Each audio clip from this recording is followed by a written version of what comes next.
नमस्कार मित्रांनो. कुक्कुटपालन म्हणजेच आपला पोल्ट्री फार्मिंग दिसायला जरी सोपा वाटत असला तरी आपण त्यात अशा काही चुका करतो की ज्या आपल्याला मोठ्या खड्ड्यात टाकू शकतात. आजचा व्हिडिओ खास तुमच्यासाठी आहे, कारण आज आपण अशा चुकाबद्दल बोलणार आहोत की ज्यामुळे आपला फार्म तोट्यात जातो. हा व्हिडिओ शेवटपर्यंत नक्की पहा, कारण अर्धवट ज्ञान नेहमीच घातक असतं. नमस्कार मंडळी, स्वागत आहे तुमचं आपल्या चॅनलवरती. बरेच जण उत्साहाने पोल्ट्री फार्मिंग सुरू तर करतात, पण काही दिवसातच व्यवसाय परवडत नाही म्हणून बंद देखील करतात. असं का बरं होतं?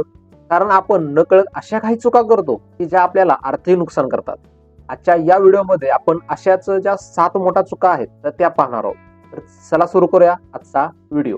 पहिली आणि सर्वात मोठी चूक म्हणजे अतिहाव. समजा आपल्या जवळ शेडमध्ये फक्त 100 पक्षी बसतील एवढी क्षमता आहे, पण जर जास्त पैशाच्या लोभापायी आपण तिथे 200, 300 किंवा अगदी 500 पक्षी कोंबून भरतो. त्यामुळं होतं काय, तर तिथे गोंधळ वातावरण तयार होतं आणि हवा खेळती राहत नाही. पक्ष्यांची वाढ खुंटते आणि त्यांना वेगवेगळे आजार होतात. जागे अभावी पक्षी एकमेकांना टोचायला सुरुवात करतात आणि रिझल्ट काय मिळतो? जो नफा आपल्याला व्हायला हवा होता तर त्याऐवजी औषधोपचार आणि मृत्यूवरतीच आपला खर्च वाढतो.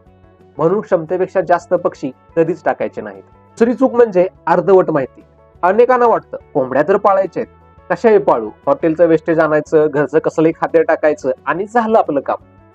पण मित्रांनो, हे वाचायला आणि ऐकायला सोपं वाटतं, प्रत्यक्षात तसं अजिबात होत नाही. यशस्वी व्हायचं असेल तर आपल्याला खालील गोष्टींचं पक्कं नॉलेज हवं. पक्ष्यांची योग्य जातीची निवड कशी करायची, खाद्य व पाण्याचे योग्य नियोजन आणि फार्मची स्वच्छता, आजारापासून संरक्षण आणि लसीकरण कसं करायचं. ज्यांचं ज्ञान परिपक्व त्यांचा फार्म हा रोगमुक्तच असतो. मित्रांनो, जर तुम्हाला हे A to Z नॉलेज पाहिजे असेल तर स्क्रीनवर दिलेल्या नंबरवरती कॉल करून तुम्ही आमची माहिती पुस्तिका मागू शकता किंवा आपल्या वेबसाईटला भेट देऊ शकता. जेवढं आपण आपल्या नॉलेजवरती गुंतवणूक करणार तेवढंच आपलं नुकसान कमी होणार. तिसरी जी चूक होते ती म्हणजे दुसऱ्याच्या जीवावरती उड्या मारणे. आपण कामगार ठेवला असेल किंवा कोणाच्या तरी सांगण्यावरून आपला फार्म चालवत असेल तर तिथेच आपला घात होतो. कारण कधीतरी कामगार चुकतो किंवा ज्याच्या भरोशावरती किंवा आपण ज्याच्या मार्गदर्शनावरती आपण अवलंबून असतो तर तो ऐनवेळी हात वर करतो आणि कधी कधी हे लोक आपल्याला गंडाही घालतात. त्यामुळे लक्षात ठेवण्यासारखी गोष्ट काय, तर व्यवसाय आपला आहे, पैसाही आपला आहे. त्यामुळे जोपर्यंत आपण स्वतः त्यामध्ये लक्ष घालत नाही तोपर्यंत यश अजिबात मिळणार नाही. त्यामुळे आपला व्यवसाय हा आपल्या जीवावरतीच करायचा. आपण चौथी चूक काय करतो, तर आपल्याला बाजारपेठेचा अंदाज नसतो. कोंबड्यांना प्रत्येक वेळी चांगला भाव मिळतोच असं नाही. त्यांचे काही ठराविक सीझन असतात.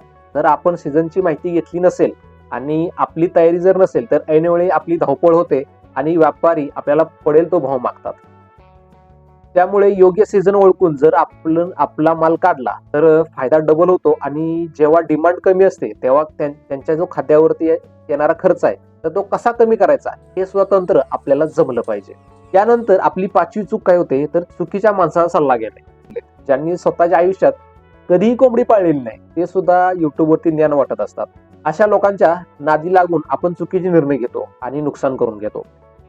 सल्ला घ्यायचा असेल तर अशा माणसाचा घ्या ज्याचा अनुभव खूप मोठा आहे आणि जो जेन्युइन आहे. जर आपला मार्गदर्शक योग्य असेल तर आपल्याला शून्यातून शिखरावर नेऊ शकतो. सध्या मला एक नवीन ट्रेंड अनुभवायला आलाय, व्हॉट्सअप युनिव्हर्सिटीचा. आपल्या कोंबड्यांना काही झालं की आपण तज्ज्ञांना विचारण्याऐवजी ग्रुपवरती विचारतो किंवा कोणाचा तरी 10 सेकंदाचा व्हिडिओ बघून घरगुती प्रयोग करायला सुरुवात करतो. अमुक पाला खायला घाला किंवा माणसांचं हे औषध आहे तर ते त्यांना वापरायला सुरुवात करा, असं ऐकून आपण उपचार करतो. पण मित्रांनो, प्रत्येक आजाराची लक्षणं सारखी असली तरी जो आजार आहे तर तो वेगळा असू शकतो. त्यामुळे चुकीच्या उपचारामुळे पक्षी दगावण्याची भीती जास्त असते.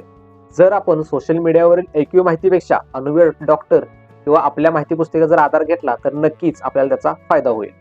आतापर्यंत मला एक गोष्ट निदर्शनास आली आणि ती आपली 7वी चूक आहे आणि ती म्हणजे केवळ मोटिवेशन बघून व्यवसायात उतरणे. युट्यूब किंवा फेसबुकवरती लाखोंची कमाई बघून आपण भारावून जातो आणि कसलाही विचार न करता या पोल्ट्री व्यवसाय सुरू करतो. पण जेव्हा प्रत्यक्षात समस्या येतात तेव्हा मात्र आपली हिंमत खचते. त्यामुळे मित्रांनो, केवळ मोटिवेशन पोट भरत नाही, त्यासाठी योग्य प्लॅनिंग आणि मेहनतीची जोड असावी लागते. त्यामुळे उतरण्यापूर्वी तयारी ही नक्की करा किंवा मार्गदर्शन नक्की घ्या. शेवटी एकच सांगेल, पैसा तुमचा आहे, वेळही तुमचा आहे आणि तो कमवायचा देखील तुम्हालाच आहे. त्यामुळे विचार करून पाऊल टाका. पोल्ट्री फार्मिंग मध्ये तुम्ही नक्की यशस्वी होऊ शकता. फक्त या सांगितलेल्या चुका टाळा आणि ह्या गोष्टींचा अभ्यास करा. हा व्हिडिओ तुम्हाला आवडला असेल तर नक्की लाईक करा, शेअर करा आणि आपल्या चॅनलला सबस्क्राईब करायला अजिबात विसरू नका. जय जवान, जय किसान.